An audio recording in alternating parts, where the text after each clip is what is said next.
It is just after midnight on the last day of the year, in the deep winter of 406.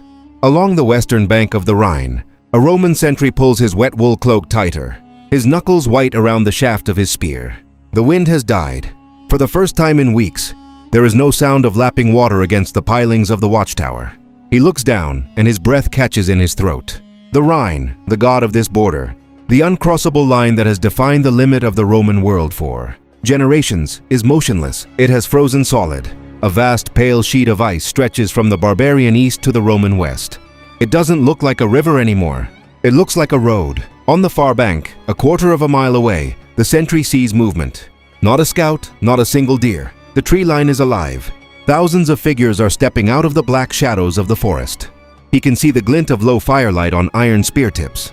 He hears the muffled sound of oxen lowing, wooden carts creaking, and the soft, desperate cries of children being shushed by their mothers. This is not a raiding party. This is a world on the move. The sentry opens his mouth to shout the alarm, but no sound comes. He is staring at the impossible. For years his commanders told him the Rhine was eternal. That winter made it a friend to the Roman, a barrier of ice and cold that no southern-dwelling tribe would dare challenge. But these are not Southerners. These are the Vandals, the Alans, the Suebi, peoples driven west by the terror of the Huns. For them, this cold is survival, and the ice is salvation. A Vandal warrior is the first to test it. He's a big man, wrapped in furs, an axe in one hand. He steps from the snowy bank onto the Rhine. The ice groans, a deep, resonant thrum that travels for miles. But it holds. He takes another step, then another. Soon, he is halfway across, a lone figure in the darkness. A ghost walking on a solid river. He looks back and gives a signal. A guttural shout goes up from the far shore. It is not a war cry. It is a sound of pure, desperate relief. The sentry finally finds his voice. The brass bell above his head clangs into the frozen night. But the damage is done. The first of them are already stepping onto the western bank. The great freeze has given them the gateway. And for the Romans watching from their forts, the realization is just beginning to set in. The border is gone. By dawn, the alarm has spread to the stone walls of Mogontiacum, Mainz. Roman officers, bleary-eyed and pulled from their beds, stare at the horizon. The sight stops them cold. It is not a warband crossing the ice. It is a migration.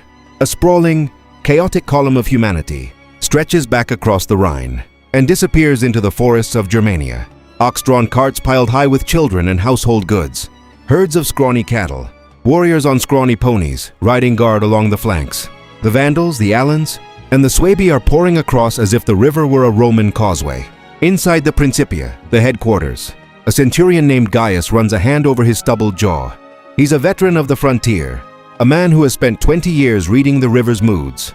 He turns to his commander, a tribunus more used to tax collection than combat. "We have to hit them now," Gaius says, his voice low and urgent. "They're strung out. Half of them are still on the ice. If we take the cavalry out, we can cut the column in two, drive them back into the water." The tribunus hesitates. His eyes scan the reports. The garrison is under strength. Many units have been pulled south to fight usurpers and Goths in Italy. He has maybe 5,000 men, mostly Limitani, frontier soldiers, not the elite legions of old. The enemy? There could be 20,000, 30, maybe more. It's a sea of humanity. His training tells him to hold the walls, to wait for reinforcements that will never come. "We hold," he orders, the words tasting like ash in his mouth. "Let them pass. They want land, not a fight. If we stay behind stone, they'll move on." It is a fatal miscalculation, and Gaius knows it the moment he sees the look in his commander's eyes. This is not strategy. This is fear dressed up as prudence.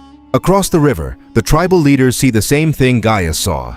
The Roman garrison is not sallying forth. The gates remain shut. The cavalry does not appear. A Vandal chieftain, his breath pluming in the frigid air, allows himself a grim smile. He had expected to fight for every inch of that ice. He had expected to lose half his people. But the Romans are hiding. They are afraid of the very people they once called savages. The consequence is immediate. The trickle of refugees becomes a flood. The warriors, emboldened, stop hurting their families and start forming ranks. They loot the villas on the western bank before the sun is high, pulling smoked hams from storehouses, dragging frightened slaves from their quarters. The smoke from burning farmsteads begins to rise, smudging the pale winter sky.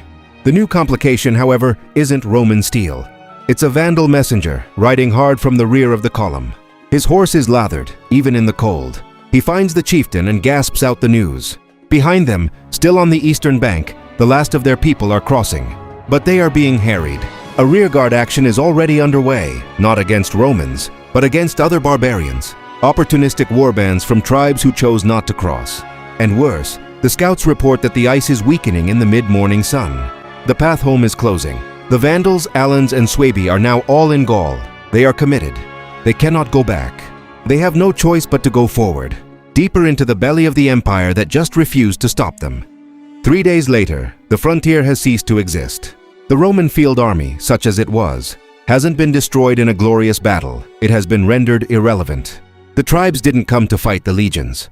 They came to go around them, while the garrisons huddled in their stone forts. The human tide simply flowed past, a river of hunger and desperation spreading into the undefended provinces of Gaul. From his watchtower, the same sentry who first saw them, Cross now watches the rear of the migration disappear over the western hills. The snow around him is churned to brown mud by tens of thousands of feet. The silence has returned, but it's a different kind of silence. It's the silence of a corpse. He thinks of the towns beyond the horizon. He thinks of his own family, living in a small vicus, a village, 50 miles to the west. The army didn't stop the invaders. The walls didn't stop them. Nothing stopped them. The sentry feels a coldness that has nothing to do with the winter wind. The empire was supposed to be a shelter. Now it's just another place to be looted. For the Roman command in Gaul, the realization dawns slowly, then all at once. Couriers begin to arrive at the provincial capital. Their horses foundered, their faces stricken. The reports are fragmented, chaotic. The Vandals are burning crops in the countryside. The Alans, masters of horsemanship, are running down any who flee. The Suebi are heading for the rich valleys of the Moselle. There is no single target, no army to bring to battle. The invasion is like a sandstorm, eroding everything, leaving nothing but destruction in its wake. The tribune who chose to hold his men inside the walls at Mainz is recalled in disgrace, but his punishment is a footnote in a disaster that is only beginning. The crossing of 406 is not an ending. It is the opening of a door that can never be closed again. Within 3 years, these same tribes will be in Spain. Within a generation, they will cross the sea to Africa. The psychological blow is as deep as the physical one. The myth of Roman permanence, the belief in the sacred, unbreakable border of the Rhine, has shattered on a sheet of black ice. Back on the riverbank, a lone Alan rider pauses. He looks back at the Rhine, now a churning flow of half-frozen water again, the ice broken and gone. He then looks west, at the vast, wealthy, and utterly vulnerable provinces of Gaul spread before him like a banquet. A century of Roman domination on this frontier, gone in a single night. He digs his heels into his horse and rides on, into the unraveling of an empire.